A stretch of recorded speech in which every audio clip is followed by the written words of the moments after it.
Esta clase la vamos a dedicar al tema escala. Es un tema importante, todas las ingenierías tienen que saber usar escala, saber si tengo un papel, una lámina con un tamaño determinado y el dibujo me ocupa tanto espacio, cuánto tengo que o ampliar o reducir ese dibujo, pero que también quepa en el papel que he destinado para ese dibujo.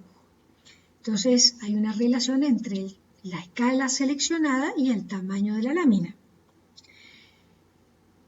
¿Qué es escala?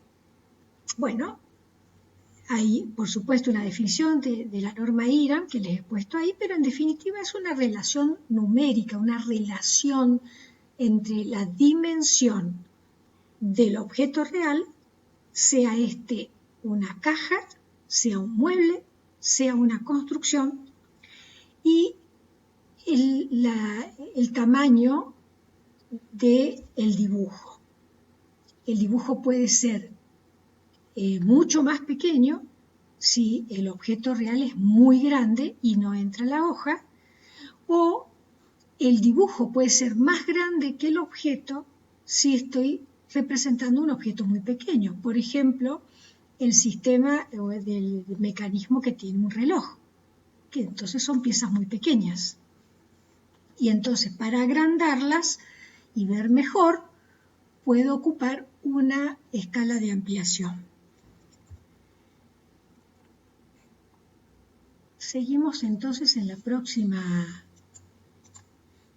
diapositiva. Esto es de la norma IRAM. ¿Qué escalas tenemos de reducción? ¿Qué quiere decir reducción? Cuando el dibujo es más chico que el objeto real.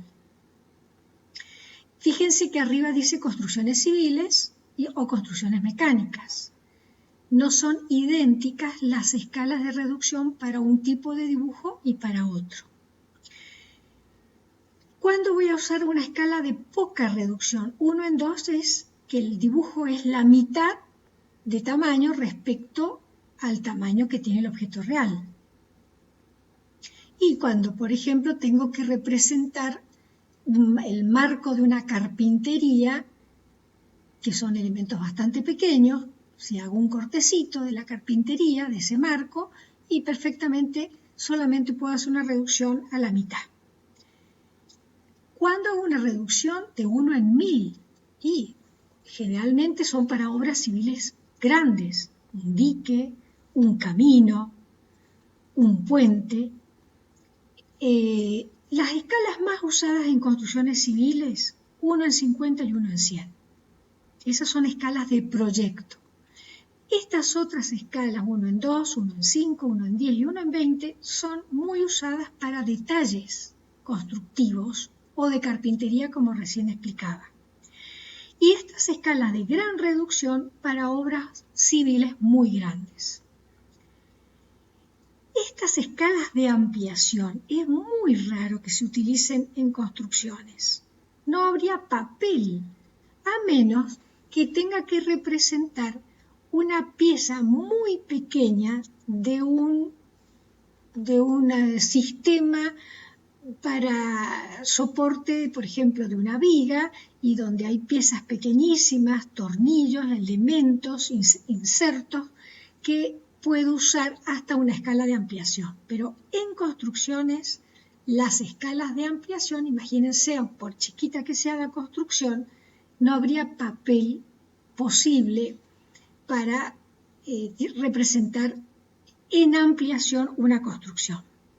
Ni siquiera la escala natural, pero puede haber algunas excepciones, como les decía recién, si tengo que representar el estribo de una cabreada y ese estribo tal vez pueda representarlo en escala 1:1. Se corrió la diapositiva. En construcciones mecánicas, en cambio, sí se usa mucho escala de ampliación, cuando tengo pequeños mecanismos que tengo que mostrarlos mejor ampliando el dibujo respecto al objeto. Acá tienen las definiciones, no nos interesa que se las aprendan de memoria en absoluto. Acá tenemos unos problemitas de escala. Por ejemplo, hay 3 datos: el dato de escala, el dato de la dimensión del dibujo y el dato de la dimensión del objeto real. Si el dibujo tiene 50 y el objeto real tiene 1000, ¿de cuánto es la escala?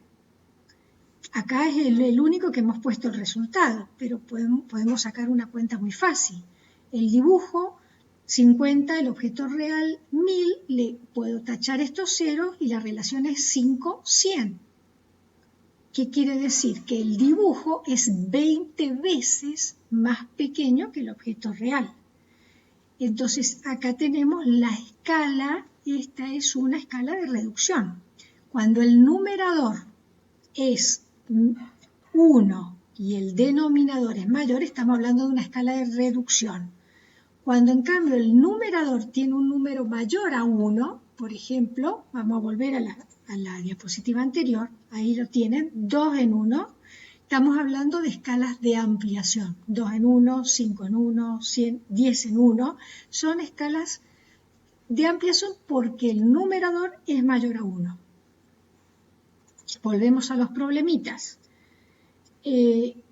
Acá no les voy a decir, quiero que hagan este ejercicio simplemente para entender la relación entre dibujo y objeto real. En algunos casos hay escalas de ampliación, en otras son de reducción, a veces la incógnita es el dibujo, a veces la incógnita es el objeto real o la escala. ¿Por qué abordamos también este tema? Porque la semana que viene vamos a ver impresión y van a tener que ir pensando desde ya cuál sería la escala siempre que esté admitida por la norma IRA. Guíense por esta planillita y les he puesto juntito a la clase las normas IRA para que las vayan consultando. Vuelvo a la pregunta, ¿qué escala debo seleccionar para que entren todos los dibujos que venimos haciendo del objeto en una lámina? Podrían decidir hacer 2 láminas. Las perspectivas, caballera isométrica en una segunda lámina y vistas, cortes y secciones en otra. No pueden ir vistas y cortes y secciones separadas. Queremos que estén en la misma lámina. Y todos esos dibujos que mencioné, no las perspectivas, vistas, cortes y secciones, tienen que estar en la misma escala, siempre que esté permitida por la norma IRA. Entonces, vayan pensando qué escala debería ser adecuada para una lámina A3, que tiene 420 del sentido X, 297 en el sentido Y, y a esa lámina hay que además incluir los márgenes. Pueden averiguar en normas IRA, pero ya saben que el margen de archivo a la izquierda son 25 milímetros y la parte superior, inferior y derecha, el margen derecho, son de 10, y además hay que incluir el rótulo que la cátedra les ha puesto al principio del curso, de este curso en el aula virtual. Vamos a enseñarles a hacer la diagramación y una vez que vean qué espacio les queda, ahí tendrán que diagramar la lámina para que entren los dibujos y con una escala seleccionada y permitida por norma IRA.